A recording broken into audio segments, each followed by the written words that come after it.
Assalamualaikum warahmatullahi wabarakatuh.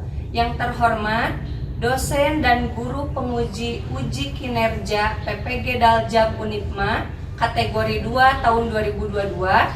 Perkenalkan, nama saya Rosi Rahayu. Saya guru bimbingan dan konseling di SMK Negeri 1 Talaga sekaligus mahasiswa PPG Daljab Unipma kategori 2 tahun 2022. Pada hari ini, Selasa 13 Oktober 2022, saya akan melaksanakan praktik layanan bimbingan klasikal untuk memenuhi uji kinerja PPG Daljab Unipma kategori 2 tahun 2022 dengan materi Aku Bisa Berpikir Kritis dan Memecahkan Masalah. Untuk lebih lanjutnya, mari kita simak video berikut ini.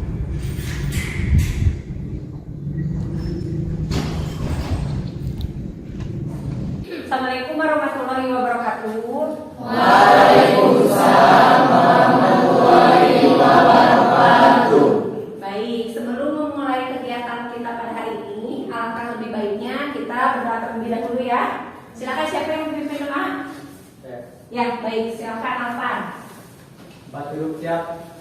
Sebelum melakukan pembelajaran, marilah kita berdoa. Berdoa dimulai.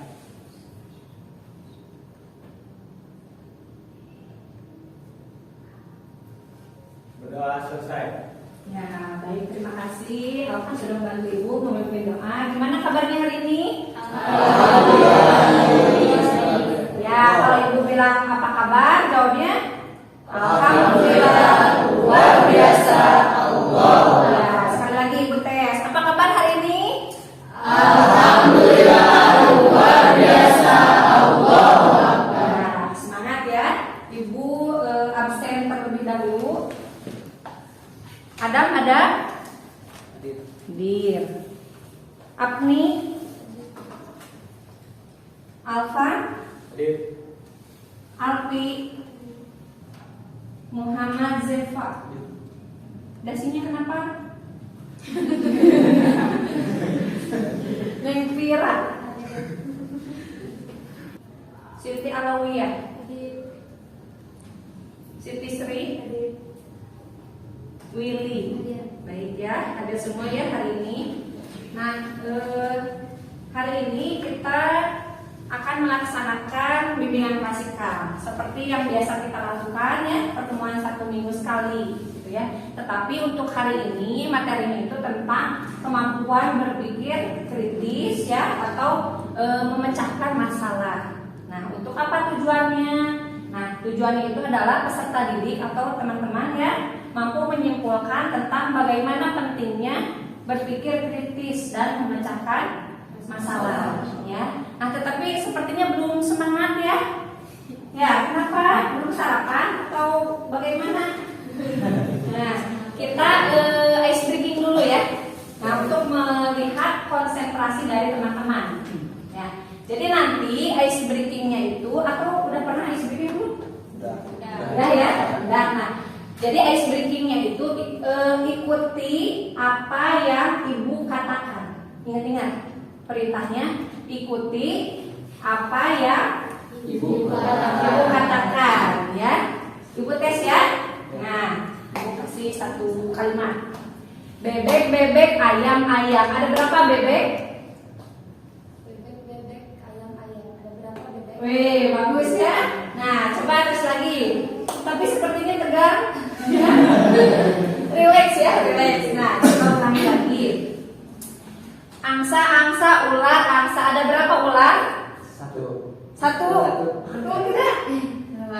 Salah ya. Salah ya. Tadi perintahnya apa? Nah, ikuti apa ya Ibu katakan. Ya, ulangi. Bebek, bebek, angsa, bebek. Ada berapa angsa? Ada berapa angsa? Ya, bagus ya. Betul ya? Sudah paham belum ini? Paham ya? Paham. Nah, coba. Angsa, angsa, bebek, angsa. Ada berapa angsa? Angsa, angsa, bebek, bebek, angsa. Perlu konsentrasi ya. Ya, kita ulangi ya. Nah, angsa, angsa, bebek, bebek. Ada angsa, berapa angsa? Angsa, bebek. Ada berapa angsa? Ya, betul ya. Paham ya? Paham ya, sudah mulai konsentrasi ya. Nah, sudah konsentrasi. Kemudian bimbingan klasikal ini ada kesepakatan waktu layanan. Ya. Nah, jadi kita hari ini akan melaksanakan bimbingan klasikal selama 2 jam pelajaran atau 45 menit. Ya. Bersedia mengikuti layanan selama 45 menit? Siap ya? Sudah bersedia, sudah siap ya? Nah, tetapi sebelum kita ke tahap berikutnya, Ibu akan jelaskan dulu langkah-langkah dari kegiatan hari ini. Jadi nanti Ibu akan menayangkan sebuah video ya tentang berpikir kritis. Kemudian silakan teman-teman kritisi video tersebut. Ya, setelah itu baru dibagi kelompok menjadi 5 kelompok. Karena ini ada 24 berarti pas ya, 6 orang. Nah, setelah itu ada lembar kerja yang harus dikerjakan oleh kelompok, dikritisi silakan masalahnya, kemudian nanti dipresentasikan. Ya. Nah, ada pertanyaan-pertanyaan yang sifatnya itu dialog Sokrates dari lembar kerja yang sudah teman-teman kerjakan. Ya, sampai di sini paham? Paham ya? Ada yang belum paham? Ada. Ya, gimana Nazwa? Jadi kegiatannya itu seperti apa? Nah, jadi kegiatannya itu nanti teman-teman silakan mengkritisi ya masalah yang dibahas oleh kelompoknya, kemudian nanti dipresentasikan. Nah, ketika presentasi Ibu akan berikan beberapa pertanyaan dialog Sokrates. Gitu ya. Sudah paham? Paham ya? Ya. Nah, sudah siap semuanya? Ya, kalau sudah paham dan sudah siap, Ibu akan tampilkan video terlebih dahulu ya. Silahkan dilihat.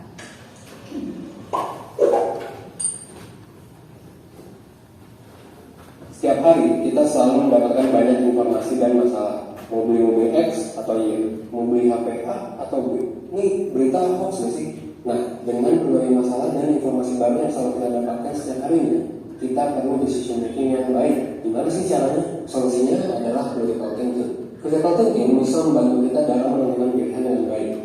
Critical thinking adalah proses ketika kita berpikir dengan lebih lambat untuk mencoba mengkonstruksikan kembali hal yang kita pikirkan, supaya kita bisa memastikan bahwa kesimpulan yang kita ambil itu adalah kesimpulan yang terbaik, kesimpulan yang mengedepankan logika dan data tentang meminimalisir bias. Kalau menurut Ted, ada beberapa proses yang bisa lo kembangkan supaya lo bisa meningkatkan kemampuan berpikir kritis lo. Pertama, formulasikan pertanyaan. Sebelum memutuskan tentang sesuatu, jangan lupa untuk bertanya sesuai dengan tujuan decision making yang lo pengen. Misal, lo bertemu berita dan informasi baru, dan lo pengen mencari tahu apakah berita itu bukan hoax. Nah, maka lo belum memformulasikan pertanyaan untuk mengetahui kebenaran berita itu. Coba bertanya, apa sih yang terjadi di dalam berita itu? Apakah urutan kejadian dalam beritanya udah logis? Siapa sih yang mempublikasi berita tersebut?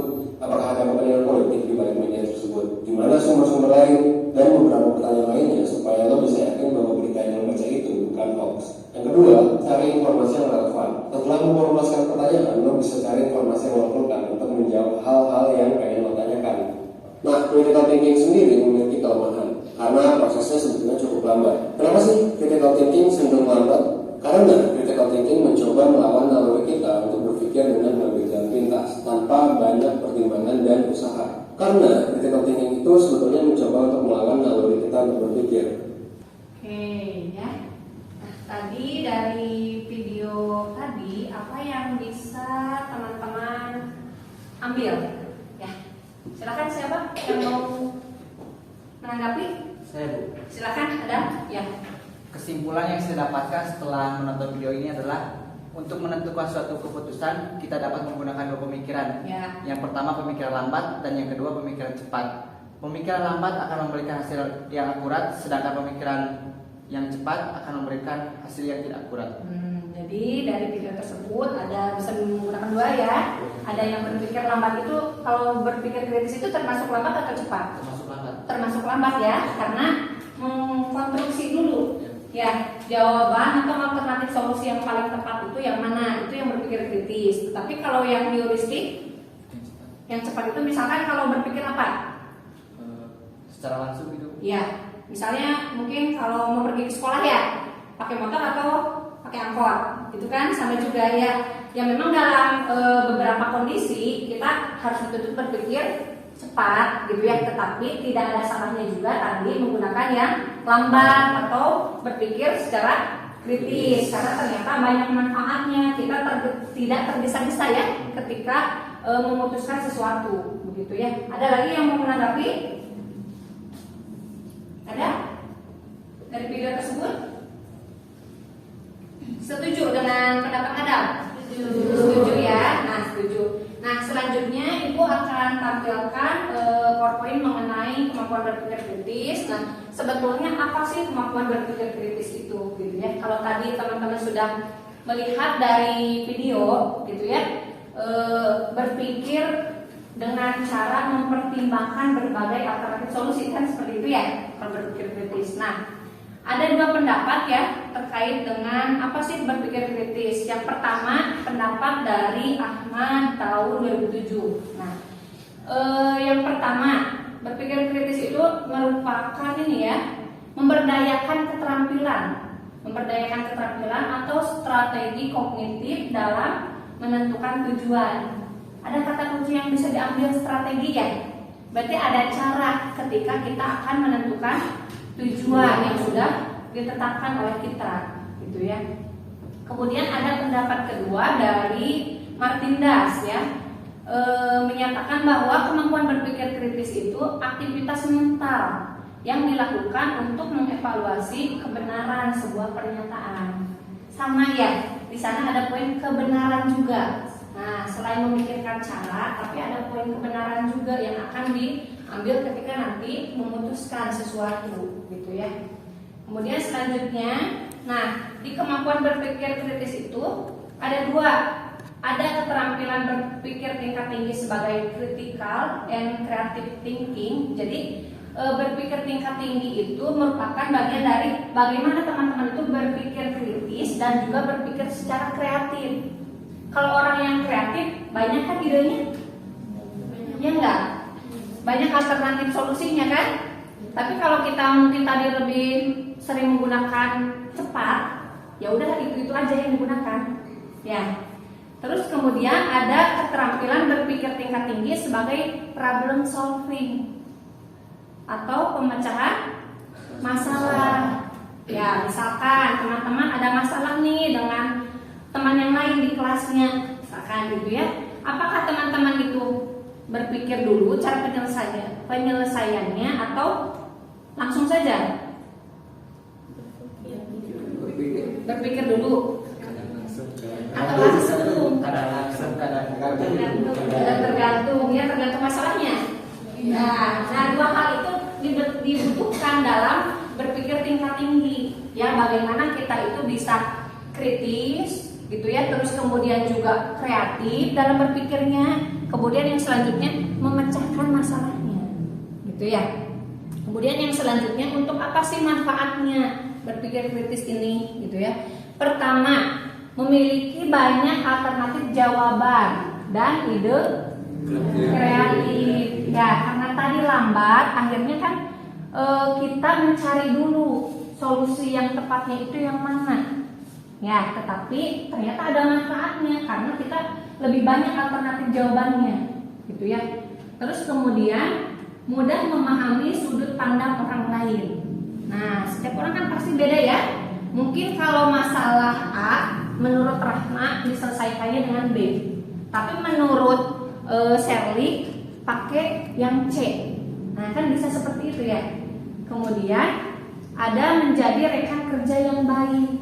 Senang nggak kalau diskusi dengan orang yang kreatif, dengan yang banyak ide?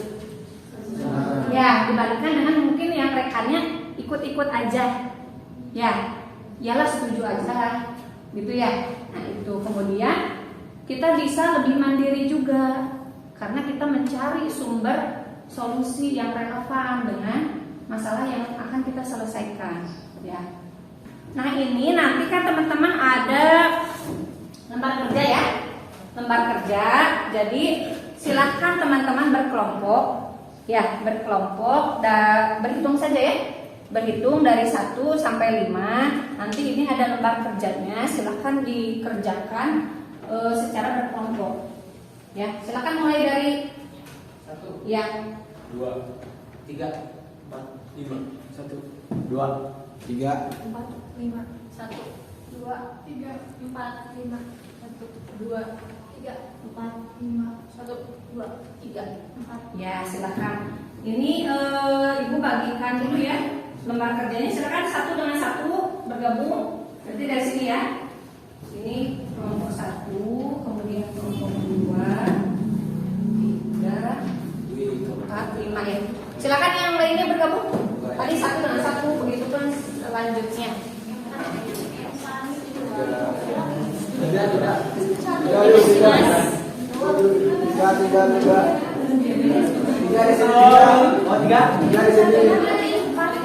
Ya, silakan.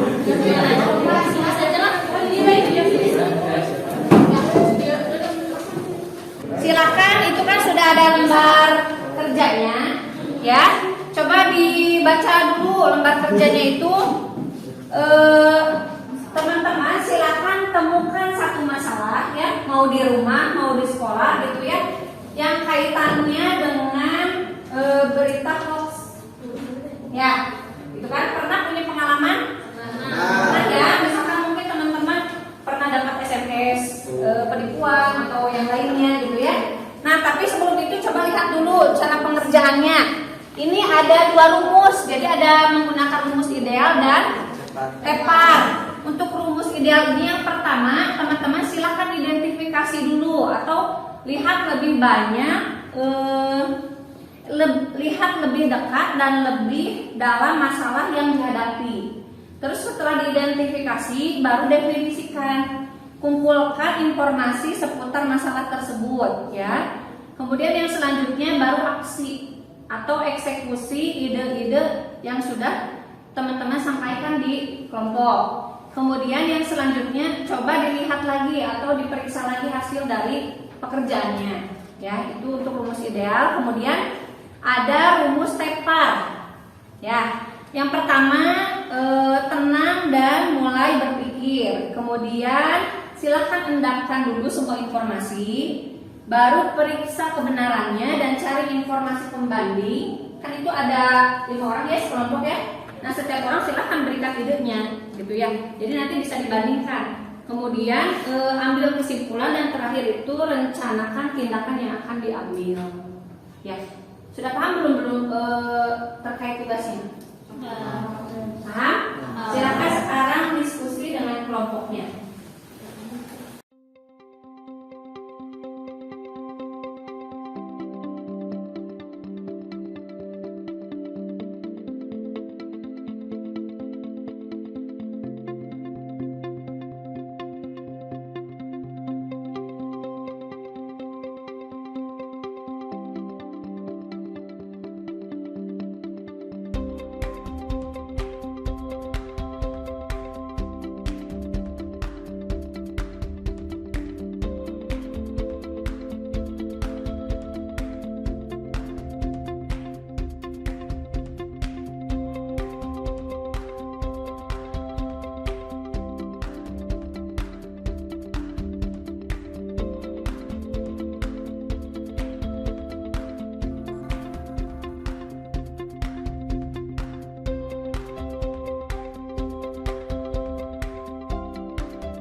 Oh ya bagus sih sebetulnya dampaknya nanti mungkin kita lebih keakhiran gitu kan, gitu ya. Nah, gitu ya. Tapi kalau misalkan kondisi itu tidak benar, kira-kira nanti efek yang akan diterima oleh masyarakat itu apa? Ya mungkin saja misalkan secara psikologis terguncang, ya orang itu gitu kan, ya seperti itu.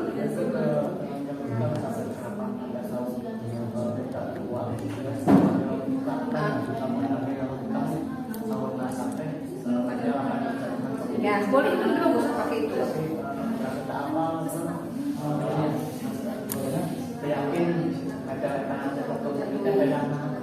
Gak apa-apa sampaikan aja dari sumber yang didapatkan. Gitu ya. Kenapa itu hoax? Karena berdasarkan sumber yang Jepang teman-teman temukan itu mengatakan bahwa itu seperti ini. Nanti akan ini gitu ya. Kalau cek yang ada karena di Al-Quran juga ini misalkan itu. Boleh. Nanti baru apa namanya isu pentingnya apa sih? Itu ya isu pentingnya itu kan tadi tentang kiamat. Itu ya. Tapi sebetulnya itu seperti cari apa sumber informasinya gitu ya. Enggak, itu salah gitu kan. Beritanya tidak ada kebenarannya. Nah, gitu. Apalagi mungkin sekarang itu setiap berapa tahun gitu ya. Gitu ya. Terus kemudian poin pertanyaan dari isu tadi, dari isu yang tadi, poin pertanyaannya itu bagaimana berita hoax itu misalkan bisa diyakini bahwa itu salah. Menjawab yang poin-poin itu. Udah selesai. Jangan gitu. Ya, jadi pertama itu kan yang teman-teman pahami tentang berita hoax itu apa sih hoax itu? Ya. Contohnya apa? Ini kan misalnya. Nah, misalnya itu apa? Code misalnya gitu ya. Nah, setelah itu kemudian apa sih yang diasumsikan berita itu salah? Misalkan kan, kenapa teman-teman itu berpikir bahwa permasalahan itu salah atau bohong? Ya hoax gitu ya. Padahal kan bisa aja itu tuh betul gitu kan. Tapi kenapa meyakini pilihan itu? Gitu ya. Terus kemudian nah yang mengubah pemikiran teman-teman sampai meyakini bahwa berita itu salah itu apa sih yang mengubahnya? Karena misalkan kalian itu mencari sumber referensi, ternyata kalau ada kasus seperti ini itu tuh penipuan, misalkan gitu ya. Terus kemudian apa yang Anda bayangkan dengan hal tersebut? Kalau kita dalam kondisi percaya terhadap berita tersebut, apa nanti efeknya? Gitu ya. Tapi kalau misalkan sudah meyakini bahwa itu betul, apa juga efek yang terasa? Gitu ya. Kemudian bagaimana bisa menemukannya atau isu pentingnya dari hoax itu? Apa isunya? Isunya itu kan tadi berita hoax tentang apa tadi? Kurir COD disebutkan ya. Silakan. Udah selesai? Udah. Kelompok satu mana? Oke, kelompok satu dulu. Udah siap? Ya. Ya, silakan kelompok satu maju ke depan. Ayo. Silakan.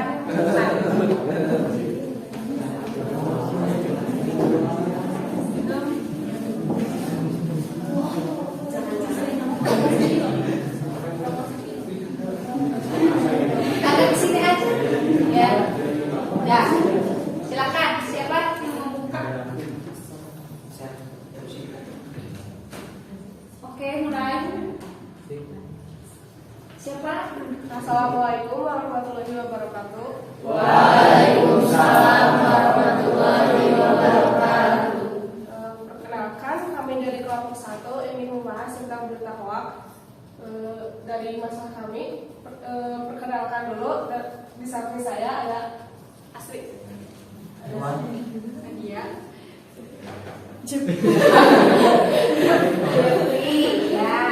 Silakan. lanjut untuk permasalahannya.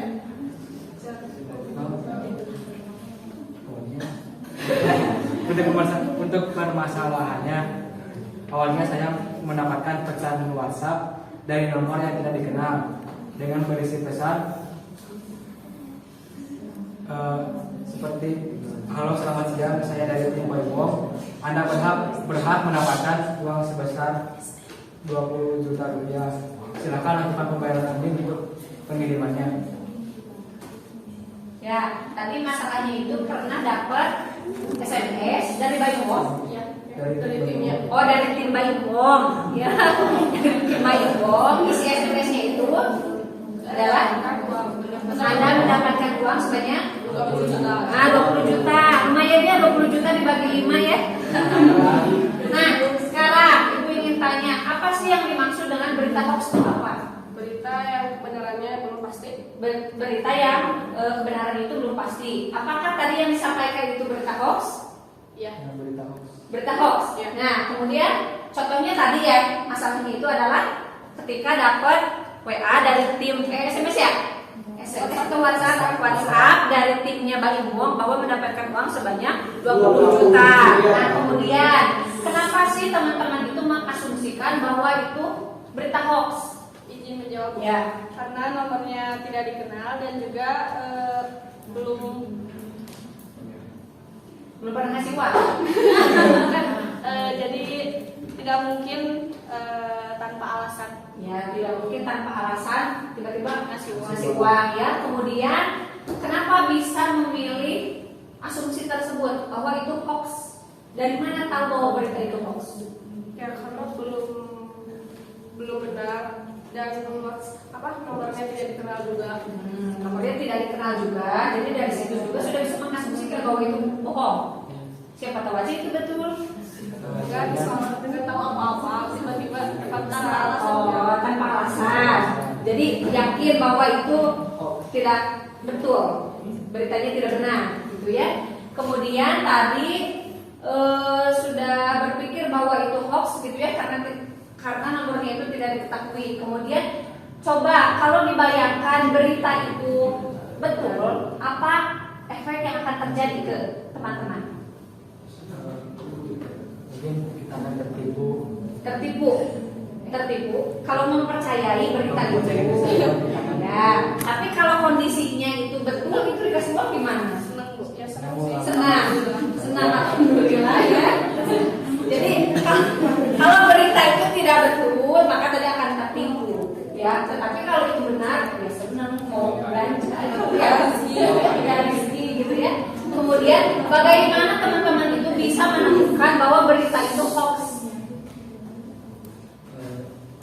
Sudah banyak contoh Sudah banyak contoh penipuan seperti itu. Apakah kelima-limanya pernah mendapatkan SMS seperti itu?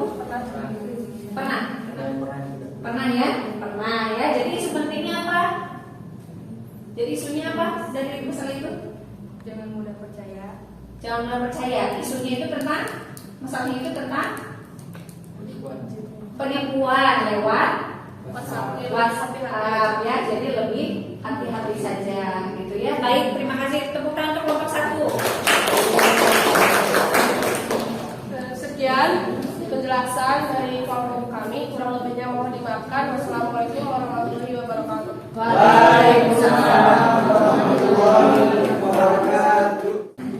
Tadi teman-teman sudah mempresentasikan ya setiap kelompok tentang berita hoax yang mungkin pernah dialami oleh teman-teman, dari mulai menerima SMS sifatnya penipuan gitu ya. Tiba-tiba ada yang nge-WA, selamat Anda mendapatkan uang 25 juta gitu ya. Mending kalau benar ya lumayan. Ya, gitu kan. Nah, terus kemudian ketika mendapatkan berita seperti itu, misal berita itu nyampe nih di Keke misalkan gitu ya. Keke kan mungkin ngobrol dengan Rama, ini saya dapat uang 25 juta, benar enggak gitu ya. Malah kata Rahma bagi-bagi sih sebetulnya. Ya, mungkin kan setidaknya ngobrol ke rekan yang lain gitu ya. Tapi kan kalau kondisi psikologis kita sedang butuh uang, bisa aja kan mempercayai? Bisa ya. Nah, makanya di berpikir kritis itu bagaimana kita itu menemukan berbagai ide atau alternatif solusi yang bisa kita pilih ketika akan memutuskan sesuatu. Kalau tadi dapat WA seperti itu, mau memutuskan berita itu benar atau enggak gitu kan? Nah, tadi mengkonfirmasi minimal mungkin ke rekan gitu ya, atau ke teman. Herdi, betul nggak ini? Saya dapat WA seperti ini. Atau mungkin yang sering terjadi itu ditelepon keluarga kecelakaan. Ya, kalau kondisi psikologis kita sedang tidak baik, mungkin kita ada kan perasaan takut. apa benar ya orang tua saya kecelakaan, gitu ya. Tetapi tadi kalau tidak salah ada di isu itu di awal meminta uang terlebih dahulu. Ya itu kan sudah jelas penipuan ya, sudah jelas penipuan. Makanya teman-teman dalam menyikapi berita hoax itu harus disikapi dengan betul-betul, cari dulu kebenarannya, gitu ya. Kemudian jangan mudah tergiur, tadi lumayan 25 juta gitu ya.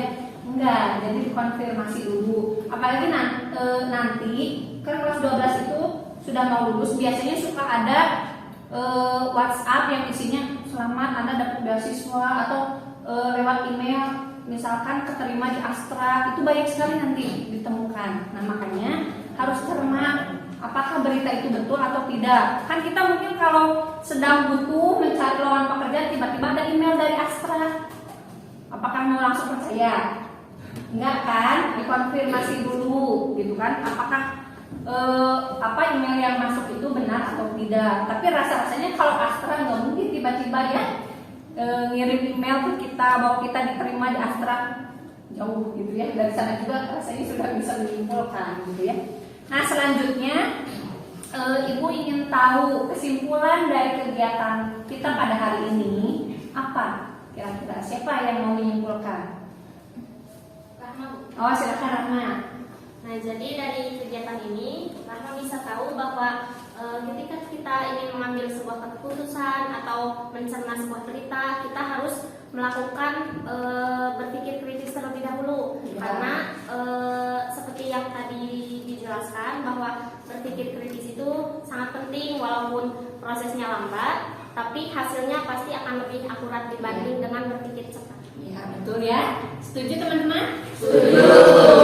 Nah selanjutnya, makna apa sih yang bisa teman-teman ambil atau kebermanfaatan apa yang bisa teman-teman ambil dari kegiatan praktikal kita hari ini? Siapa yang mau menjawab? Saya Bu. Ya silakan Anwar. Jadi manfaatnya kita jadi tahu tentang pentingnya berpikir kritis, karena dengan berpikir kritis kita jadi lebih mudah dalam menghadapi permasalahan yang dihadapi. Ya. Dan dengan berpikir kritis, setiap keputusan yang diambil pasti dipikirkan terlebih dahulu dampak kedepannya bagi kita. Ya. Sehingga keputusan yang kita ambil akan jadi keputusan yang terbaik bagi kita. Ya baik, bagus ya. Setuju dengan pendapat Anwar? Ya bagus ya. Jadi penting sekali untuk kita bisa berpikir secara kritis. Walaupun tadi prosesnya itu lebih lambat dibandingkan dengan berpikir cepat, tetapi kita akan mendapatkan jawaban atau solusi yang akurat, gitu ya. Tidak langsung, oh kalau masalah ini langsung aja lah ini, gitu ya. Tidak seperti itu. Gitu. Walaupun tadi ada kelemahannya, memang agak sedikit lambat, gitu ya. Nah itu. Kemudian selanjutnya silakan isi lembar evaluasi yang sudah Ibu kirimkan di WhatsApp group. Ya, ada Google Form, silakan diklik dan dikerjakan.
selesai ya?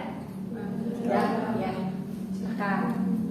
Kalau sudah selesai, karena kita sudah di tahap akhir ya, teman-teman juga sudah melakukan evaluasi, ya. Kita akhiri dengan kegiatan berdoa ya. Mau dipimpin siapa? Ya, silakan lakukan. Oke. Tempat duduk siap.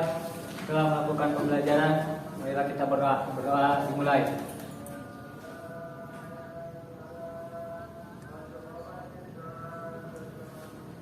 Berdoa selesai. Ya, baik, terima kasih. Assalamualaikum warahmatullahi wabarakatuh. Waalaikumsalam.